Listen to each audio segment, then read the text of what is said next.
Hi, this is Mike from the Colorado State Library, and today I want to give you a quick demonstration of the CHNC platform and share a few tips as to how you might go looking for images within the database. So we're going to be using the Rocky Mountain News daily for our examples today. This is, well, the Rocky Daily and Weekly. It's the longest running newspaper in Colorado's history, so it's really an essential record. And the great thing is that the whole run of the Rocky is being scanned from Denver Public Library's originals in high resolution color. And that's the result here. So you can compare this with, what you'll typically find throughout the database, which is images that come from microfilm. So this would be an example of that. And you can see it does a really good job at kind of parsing text, but not so much when it comes to handling photos and images in general. So yeah, hence the need to replace with glorious color. So I think there are plenty of reasons why you might want to go looking for images. It is fun for a start, and it can be useful for research. But images that are in the public domain, which this would be in the public domain because it was published in 1903, can be very useful because there's no restrictions whatsoever on how they can be used. So these can have just tremendous historical, archival value. The images are not formally cataloged anywhere outside of CHNC, so the chances are you could genuinely unearth something really interesting, and then you might want to share that, say, to a platform like Wikimedia. So everybody would have the benefit of your research. And I know there's a lot of artwork, there's a lot of photos and beautiful images just waiting to be unearthed. For today, and for simplicity's sake, I'm just focused on public domain material. So currently, as of March 2026, that's anything that was published before 1931. And I'm going to have more about that in the accompanying blog post, as well as the links to all the searches that we're going to be doing. So be sure to check that out on the Colorado Virtual Library. And yeah, I thought I would just kind of show you some starting points, really, using the Rocky as an example. But as I said, you can really apply these searching techniques, if you can call it that, to any title within the database. So while I was literally just flipping through issues and looking for images, I noticed that they introduced a Sunday magazine at some point, and I traced it back to 1897. So again, we're firmly in the public domain here. So yeah, this is the first edition of that Sunday magazine. Now, how did I find that this was the first edition? Well, of course, I could go back to browse the title and look at the calendar and go through all the Sundays and look that way, right? And I did verify that way to make sure it was the first. But you can also do a search. And so let me go way back to the homepage and just take you to the Rocky Mountain from the homepage. So you can see we've added some issues recently, but ordinarily you can just find it by browsing by title. Go to the Rocky. I'm going to look at the Rocky Daily. So the Rocky Daily here, you can see there are almost 50,000 issues, right? So going through every issue, or even going through every weekly issue on the Sunday and kind of doing like that is going to take you time, right? It's a little bit cumbersome. By the way, the weekly has 2,600 issues, and the daily has a lot more pictures. So that's why we're focused today on the daily. So yeah, you can definitely do it that way. Go through, find what you're looking for. That would be the first one there, June 13. And yeah, you could just go through in that way. Every Sunday, there's a magazine. What I actually would suggest is instead searching the Rocky from here. So all I did was search Sunday magazine here. In quotes, because we want the exact phrase, and you can get all of these results. And you'll see that it's best match first. So we actually want it in chronological order. So we'll go date oldest first. And we have, yeah, over 6,000 results. That's exactly what I would expect to see. And you can see here is the masthead for the magazine. And June 13, 1897. And indeed, it does keep picking that up week on week. You could keep this tab open and open it from here, or you can go back to the original, click into it from here, and it then gives you this option here at the top to cycle through the search results. So this is by far the quickest way of going through all of the issues that you've just found by searching. And the reason that it all comes up in the search results reliably is because you can see the software is reading the masthead there, and it's able to read it really well, right? And that's because it's really clear. It just doesn't have any problem reading it. And so we can be fairly sure that we're going to find a lot of issues that way. And so I would suggest using that basically, the exact search, and getting all your results and then cycling through that way.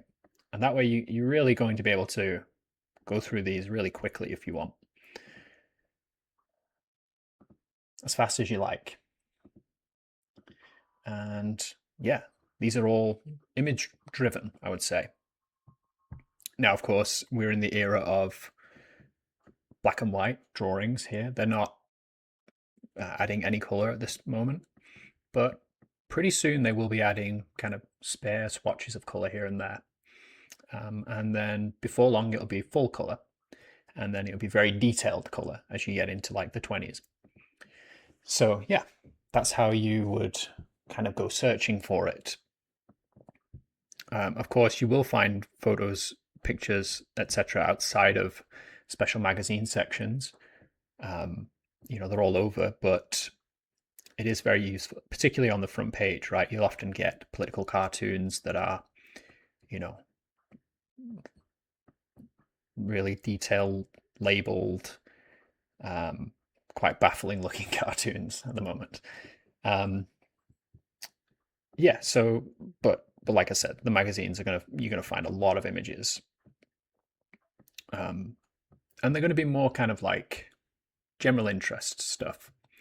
So you'll find comic images, things like that. Fashion, social things. But even so, it's quite spare still. And as you go through, you'll see, it gets more and more heavier with the images. You'll also start to realize the more that you look at the weekly magazine, that it was referred to differently as time kind of passes, right? Sometimes it's just known as the magazine section. So it's definitely worth looking at kind of different variations on your search. And yeah, if the software picks it up, as it does here, you can see this is a header here. It's not just a reference to a magazine, this is a header. So you can be fairly sure that the software is picking up at least some of those. But yeah, it might not pick up absolutely everything.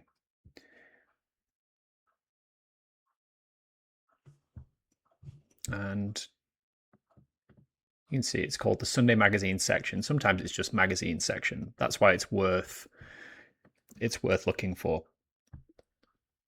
You might have to have a little patience as you cycle through, but you will end up, if you stay patient, at the next magazine section. There. So yeah, it's one way of doing it, right? There's other special sections as well. Again, it's sometimes called the weekly magazine, and we can see here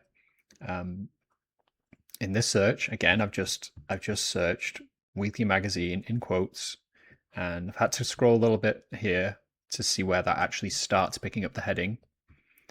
But you can see it starts picking up here, 1927, the weekly magazine. And that's how it's referred to now.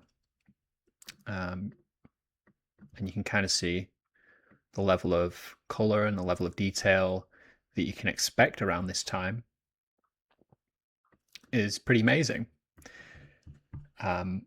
So yeah, check out the weekly magazine. Again, you can keep going through your search results that way, and you'll get a lot of these really beautiful, colorful spreads as you go through. And you'll notice to the left here, there's another photo section.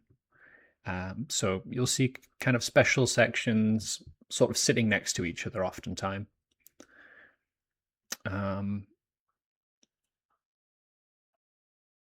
Sorry, I'm getting distracted a little bit, but I think this is the pictorial section, if I remember rightly. Yeah, this is called the pictorial section, and it's not going to have as an easier time of parsing like handwritten text like that. So you can see on the left here, it does not say pictorial. So this is not going to show up in the search results necessarily, but we know it exists. So it's worth kind of having a quick browse around when you are looking for them weekly. There might also be, a photo section as well. It might be before it might be after it. They tend to sort of switch up the structure of the papers quite a lot. So just have a little bit of patience. You will find what you're looking for. Here's another one, the special color section. Now, this came in around the end of the First World War, or towards the end of the First World War. And yeah, I've searched exactly that special color section, and we only have 81 results, but look, the very tidy results. These are all headings. So I'm confident that if I click into this, I'm going to get quite beautiful images in color. And these were taken from paintings, things like that. And they actually did quite a good job of translating the painterliness, even on a mass scale like this. So yeah, you can go through all these very easily, find some beautiful images that way. And you can see some pigments fade, right? Others do not fade, and they are pretty much as fresh as the day they were printed, or they kind of look that way. There's no way of knowing, of course, but yeah, some pigments really do just look stunning. You could also search for the picture press, sometimes known as the gravure section. That's another search that I have here, gravure. That basically means engraving. So you're going to see, in the picture press, you're going to see photos, right? We're in the era of mass photography at the moment. And yeah, they definitely were using them. So sepia photos were all the rage, as you can see. And yeah, there's going to be a lot of photos about the war around this time as well. Yeah, and there's just the gravure section. Again, we get 100 results here. They change the names of these things quite regularly. So sometimes it's the picture press. You might get good results searching that. Sometimes the gravure section. The OCR, the character recognition, has a pretty easy time of parsing this type of writing for the most part. But if it gets very stylized, it does have trouble. But yeah, you're going to see quite a lot of the same type of images, a lot of military-related photos from around this time. And I wonder, how many of these have actually been saved for posterity and are available on the internet? I don't know. Okay, going back to our magazine section here from 1903. Again, let's just see how it read this. So see, on the left here, it's reading magazine section quite well. So yeah, you definitely worth searching for that. But say I like this image, and I do, of a Rocky Mountain canary, and I want to save it. How do I go about doing that? Well, I could make this screen a little bigger, go full screen with it, and then I can zoom out a tiny bit, and kind of line it up just so, take a screenshot. Right, that's a very easy way of doing it. You could also, of course, if you just wanted the image, click on the image and then click the article. You're going to get this. Again, very usable image. Or you could download a PDF of the image here, of the entire file rather. You'll get the whole issue there, and yeah, a very good high resolution image. I've just done a little bit of searching, and it doesn't take long to find really amazing color, beautiful images that are very much of the time. So if you want art deco, there's a lot of it. There's a lot of art deco stuff. And yeah, you can see that we're here in the late 20s here.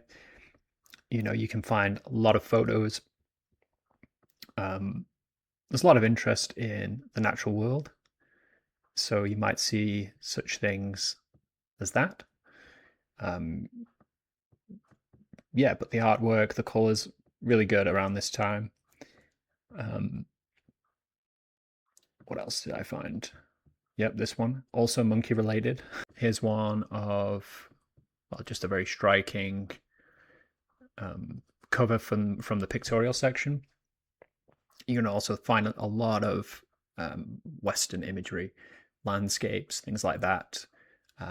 People were fascinated to find that, and a national paper like the Rocky Mountain News would be able to circulate these to the East Coast, where there's a great deal of interest.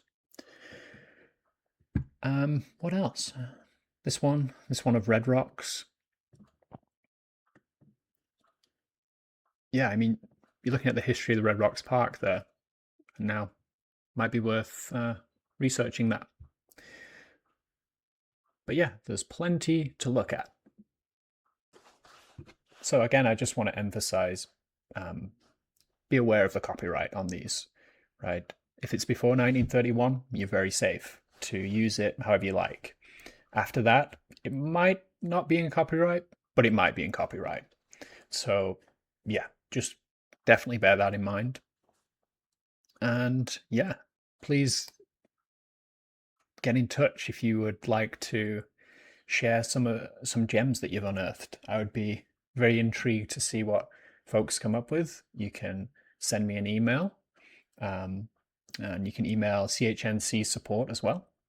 And yeah, we'd love to hear from you. Thanks for watching.